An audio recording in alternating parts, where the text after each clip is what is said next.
பிரம்மா கிட்ட 100 கோடி ஸ்லோகங்கள் இருந்தது. இந்த 100 கோடினாலே யாராவது அந்த பக்கம் போவோமா? போகமாட்டோன்னு பிரம்மனுக்கே தெரியும். அதனால வால்மீகியை விட்டார். வால்மீகி அதை சுருக்கி நமக்கு 24,000 ஸ்லோகங்களாக கொடுத்தார். இப்போவும் 24,000மா அப்படிமோ. இப்படி நம்ம வாய் பொழக்கக்கூடாதுன்னு சிவபெருமானே ரொம்ப எளிமையான நாமத்தை கொடுத்தார்.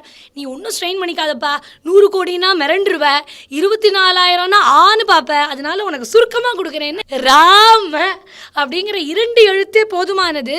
அதுவும் அந்த ராம எப்பேற்பட்டது இந்த நாமத்தை சொல்லும் போது அவசியமாக சொல்லணும். ஓம் நமோ நாராயணாயங்கிற 8 எழுத்துல இந்த ராவையும், ஓம் நம சிவாயங்கிற 5 எழுத்திலிருந்து மாவையும் எடுத்து ராமநாம சொன்னால் போதும்பா, உனக்கு வேற ஒன்றும் வேணாம்ப்பா, நிம்மதியாக இருப்பா. இந்த முதல் வரியை பாருங்க நடுவர் அவர்களே. ராமநாமம் சொல்வதே கலியில் கதியாம், அதையும் மறந்தால் அதோ கதியாம். சிவனும் பார்வதியும் சொல்லும் நாமமாம், சிவனும் பார்வதியும் சொல்லும் நாமமாம், கவலையை போக்கி சாந்தி நல்குமாம்.